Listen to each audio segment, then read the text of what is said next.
अस्सलाम वालेकुम। मेरा नाम शनाउल्लाह खान है और आप देख रहे हैं मेरा YouTube channel S Khan academy. सबसे पहले तो मैं न्यू आने वाले मेंबर्स को वेलकम करता हूं और उनसे रिक्वेस्ट करूंगा कि मेरे चैनल को सब्सक्राइब कर लें और साथ में बने हुए बेल आइकन को प्रेस कर दें ताकि मेरी आने वाली हर नई वीडियो जो है वो आप तक सबसे पहले पहुंच जाए। तो हम डिस्कस कर रहे हैं मैट लैब के मिड टर्म के पास पेपर। उसके 3-4 क्वेश्चन हमने कर लिए हैं। आज क्वेश्चन नंबर 5 को डिस्कस करते हैं। Find the derivative of the following function. ये हमें फंक्शन दिया हुआ है, एक तो इसका डेरिवेटिव फाइंड करना है। कैसे? With respect to x and with respect to t. ठीक है, using diff command. Moreover plot the multiple graph. अब मल्टीपल की बात आई है तो हमें होल्ड ऑन और होल्ड ऑफ की कमांड यूज़ करना पड़ेगी। ऑफ द फंक्शन, फंक्शन का भी ग्राफ बनाना है। एंड देयर डेरिवेटिव्स, जो उसके डेरिवेटिव हमने लेने हैं एक्स और टी के लिहाज से, वो भी हमने उनका भी ग्राफ बनाना है। ठीक है, और using mesh grid. Mesh grid क्या करता है कि आपके पास जो रीजन है उसको स्पेसिफाई करता है। ठीक है, then define g and create a surface plot. हमने सरफेस प्लाट भी ड्रा करना है। सरफेस प्लाट या जस्ट प्लाट की कमांड आप यूज़ करते हुए आप ग्राफ ड्रा कर सकते हैं। ठीक है, और इसका मैश ग्रिड का जो ग्राफ होता है ये हमारे पास 3D डायग्राम में होता है, 3D ग्राफ होता है। अब फंक्शन कौन सा है? F of x t is equal to x exponential minus x to raise power to minus T to raise power to, और एक्स टी जो है वो बिलोंग कर रहे हैं -2 से 2 तक। ठीक है, तो देखते हैं मैटलैब में इसको कैसे हम ड्रा करेंगे। अब हमने एडिटर में काम करना है ना। सबसे पहले आपको पता है कि हमने क्लियर आल लिखना है, उसके बाद हम लिखेंगे क्लोज आल, उसके बाद हम लिखेंगे CLC।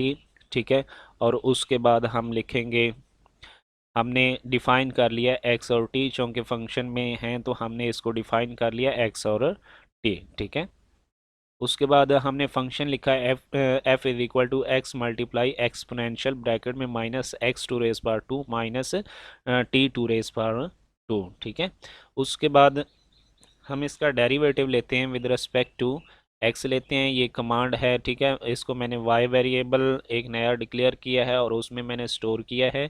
ठीक है, और विद किसका ले रहे हैं? एक्स वाई का, सॉरी जी एफ का ले रहे हैं, और विद रिस्पेक्ट टू किससे ले रहे हैं? एक्स ले रहे हैं। ठीक है, तो उसके बाद हम किसका डेरिवेटिव लेंगे जी? हम इसी का डेरिवेटिव लेंगे। इसको मैंने न्यू वेरिएबल में स्टोर कर दिया है। ठीक है, y2 में, और डिफ्रेंशिएट मैं f को कर रहा हूँ अब किसके रिस्पेक्ट? t के रिस्पेक्ट। ठीक है, उसके बाद क्या करूँगा कि मैं मैश ग्रिड जो है उसको डिफ़ाइन करूँगा एक्स टी को। ठीक है, मैश ग्रिड।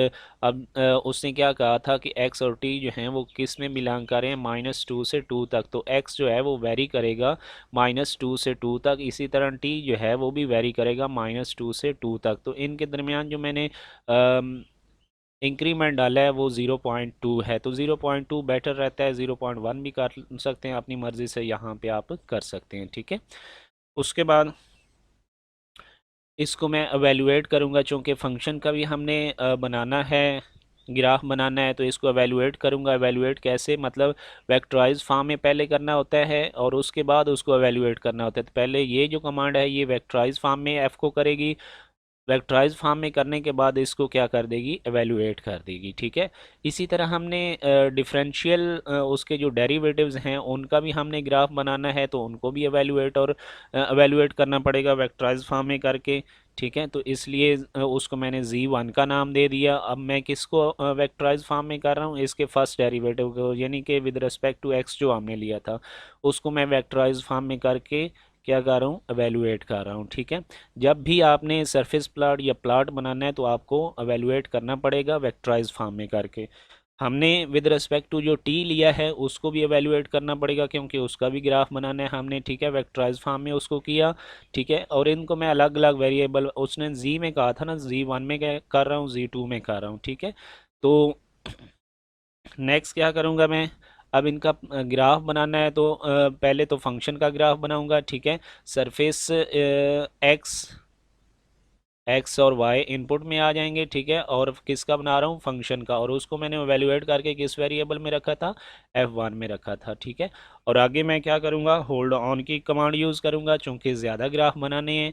आपको बताया था कि मैट लैब जो है वो सिर्फ और सिर्फ एक ग्राफ बना सकते हैं, अगर नया ग्राफ बनाना हो तो वो पीछे वाले ग्राफ को अरेज कर देता है, ठीक है। तो उसके लिए हमें किसकी कमांड यूज़ करनी पड़ती है, होल्ड ऑन की। तो होल्ड ऑन की करके हम डेरिवेटिव का यानी कि z1 का ग्राफ बनाएंगे, क्योंकि उसको हमने एवेलुएट करके z1 में स्टोर किया हुआ है, ठीक है। x और t जो है उसी तरह इनपुट वैल्यू। आगे फिर होल्ड ऑन की हम कमांड यूज़ करेंगे क्योंकि हमने तीसरा और बनाना है, ठीक है। तो होल्ड ऑन, इसी तरह Z2 का अब क्या कर देंगे, होल्ड ऑफ हम कर देंगे, ठीक है। तो इसको मैं रन करता हूँ। रन किया तो ये आपके पास ग्राफ आ गया। अगर इस ग्राफ में आप मज़ीद मॉडिफिकेशन करना चाहते हैं, अब ये 3D डायग्राम है, ठीक है, मैं आपको बाद में बताता हूँ। तो पहले इसमें थोड़ी सी मॉडिफिकेशन कर लेते हैं, यानी कि एक्स लेबल कर देते हैं इसमें हम एक्स एक्सिस, और उसके बाद ये एक्स लेबल एक्स एक्सिस कर दिया। उसके बाद मैं करता हूँ जी वाई लेबल जो है वो वाई एक्सिस कर देता हूँ।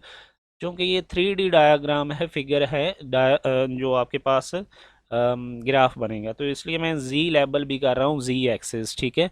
और इसको मैं टाइटल कर रहा हूँ surface plot of a function and it's derivative, ठीक है।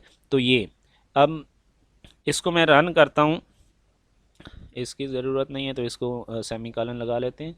इसको मैं रन करता हूँ, क्योंकि उन्होंने कहा था ना कि उसका डेरिवेटिव फाइंड करो और उसके ग्राफ, तो इस और इन ये हमें आउटपुट में चाहिए तो इनके लास्ट में हम नहीं लगाएंगे, और उसका ग्राफ हमें चाहिए तो उसके लास्ट में हम नहीं लगाएंगे। बाकी सारे बेशक ये तो हमने मैश ग्रेड उसको डिफाइन किया है, ठीक है।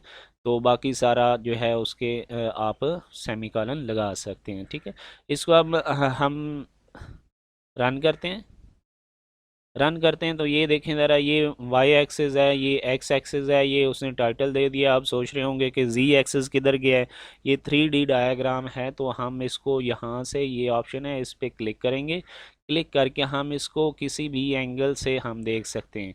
अब देखें ये जी एक्सिस है, ठीक है। तो किसी भी एंगल से आप इसको देख सकते हैं इस सरफेस को। ये एक्स एक्सिस है, ये जी एक्सिस है, और ये कौन सा है, वाई एक्सिस है, ठीक है। तो देखें कितना खूबसूरत ग्राफ बना हुआ है। तो आई होप आपको क्वेश्चन की समझ आई होगी। अगर नहीं आई तो आप मुझसे अगेन डिस्कस कर सकते हैं। Thank you so much. अल्लाह हाफिज़।